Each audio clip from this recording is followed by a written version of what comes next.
New King James Version, and I will be reading Genesis chapter 21. And the Lord visited Sarah, as he had said, and the Lord did for Sarah as he had spoken. For Sarah conceived and bore Abraham a son in his old age, at the set time of which God had spoken to him. And Abraham called the name of his son who was born to him, whom Sarah bore to him, Isaac. Then Abraham circumcised his son Isaac when he was 8 days old, as God had commanded him. Now Abraham was 100 years old when his son Isaac was born to him. And Sarah said, God has made me laugh, and all who hear will laugh with me. She also said, Who would have said to Abraham that Sarah would nurse children? For I have borne him a son in his old age. So the child grew and was weaned, and Abraham made a great feast on the same day that Isaac was weaned. And Sarah saw the son of Hagar the Egyptian, whom she had borne to Abraham, scoffing. Therefore she said to Abraham, Cast out this bondwoman and her son, for the son of this bondwoman shall not be heir with my son, namely, with Isaac. And the matter was very displeasing in Abraham's sight, because of his son. But God said to Abraham, Do not let it be displeasing in your sight, because of the lad, or because of your bondwoman. Whatever Sarah has said to you, listen to her voice. For in Isaac your seed shall be called. Yet I will also make a nation of the son of the bondwoman, because he is your seed. So Abraham rose early in the morning, and took bread, a skin of water, and putting it on her shoulder, he gave it and the boy to Hagar, and sent her away. Then she departed and wandered in the wilderness of Beersheba, and the water in the skin was used up, and she placed the boy under one of the shrubs. Then she went and sat down across from him at a distance of about a bowshot. For she said to herself, Let me not see the death of the boy. So she sat opposite him and lifted her voice and wept. And God heard the voice of the lad. Then the angel of God called to Hagar out of heaven and said to her, What ails you, Hagar? Fear not, for God has heard the voice of the lad where he is. Arise, lift up the lad and hold him with your hand, for I will make him a great nation. Then God opened her eyes, and she saw a well of water, and she went and filled the skin with water, and gave the lad a drink. So God was with the lad, and he grew and dwelt in the wilderness, and became an archer. He dwelt in the wilderness of Paran, and his mother took a wife for him from the land of Egypt. And it came to pass at that time that Abimelech and Phicol, the commander of his army, spoke to Abraham, saying, God is with you in all that you do. Now therefore swear to me by God that you will not deal falsely with me, with my offspring, or with my posterity, but that according to the kindness that I have done to you, you will do to me, and to the land in which you have dwelt. And Abraham said, I will swear. Then Abraham rebuked Abimelech because of a well of water which Abimelech's servants had seized. And Abimelech said, I do not know who has done this thing. You did not tell me, nor had I heard of it until today.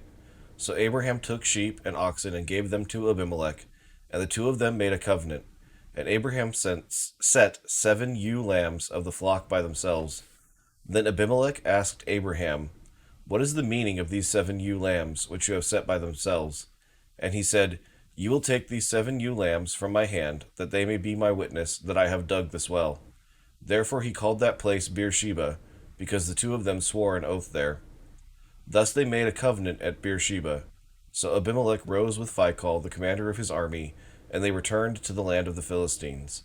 Then Abraham planted a tamarisk tree in Beersheba, and there called on the name of the Lord, the everlasting God. And Abraham stayed in the land of the Philistines many days. Chapter 22. Now it came to pass after these things that God tested Abraham and said to him, Abraham! And he said, Here I am. Then he said, Take now your son, your only son Isaac, whom you love, and go to the land of Moriah, and offer him there as a burnt offering on one of the mountains of which I shall tell you. So Abraham rose early in the morning, and saddled his donkey, and took 2 of his young men with him, and Isaac his son, and he split the wood for the burnt offering, and arose and went to the place of which God had told him. Then on the 3rd day Abraham lifted his eyes, and saw the place afar off. And Abraham said to his young men, Stay here with the donkey. The lad and I will go yonder and worship, and we will come back to you. So Abraham took the wood of the burnt offering, and laid it on Isaac his son.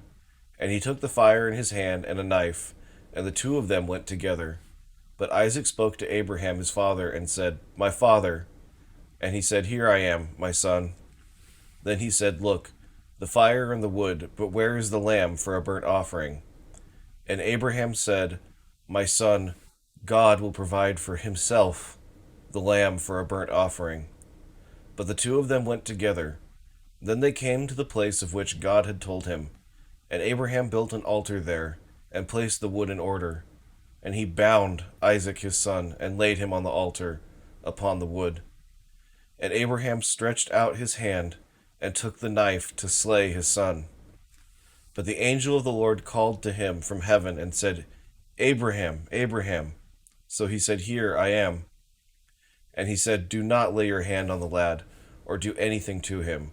For now I know that you fear God, since you have not withheld your son, your only son, from me. Then Abraham lifted his eyes and looked, and there behind him was a ram, caught in a thicket by its horns. So Abraham went and took the ram, and offered it up for a burnt offering instead of his son. And Abraham called the name of the place, The Lord Will Provide. As it is said to this day, In the mount of the Lord it shall be provided. Then the angel of the Lord called to Abraham a second time out of heaven, and said, By myself I have sworn, says the Lord, because you have done this thing, and have not withheld your son, your only son. Blessing I will bless you, and multiplying I will multiply your descendants as the stars of the heaven, and as the sand which is on the seashore. And your descendants shall possess the gate of their enemies. In your seed all the nations of the earth shall be blessed, because you have obeyed my voice. So Abraham returned to his young men, and they rose and went together to Beersheba, and Abraham dwelt at Beersheba. Now it came to pass after these things that it was told Abraham, saying, Indeed, Milcah also has borne children to your brother Nahor, Huz his firstborn, Buz his brother, Kemuel the father of Aram, Chesed, Hazo, Pildash, Jidlaph, and Bethuel. And Bethuel begot Rebekah. These 8 Milcah bore to Nahor, Abraham's brother. His concubine, whose name was Rumah, also bore Teba, Gahem, Thahash, and Maacah. Wow, this is one of the most powerful passages in all of Genesis, as far as I'm concerned. I mean, we see Abraham willing to sacrifice his only son. It's such a clear picture of what ultimately God did with his only son on the cross thousands of years later. It's interesting. So Abraham says up here, uh, then he took, then he said, this is Isaac speaking, Look, the fire and the wood, but where is the lamb for a burnt offering? And Abraham said, My son, God will provide for himself the lamb for a burnt offering. Okay, and earlier we read that Abraham is a prophet.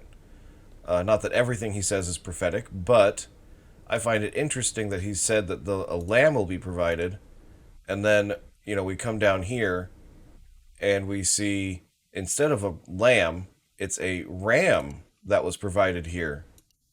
I think that in this statement, it was prophetic.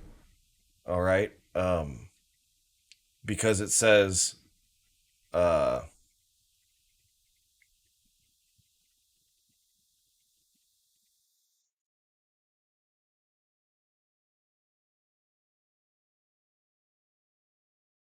"My son, God will provide for Himself the lamb for a burnt offering," and I think that's absolutely prophetic of what ultimately God did with His only Son, uh, 2,000 years ago from our time frame.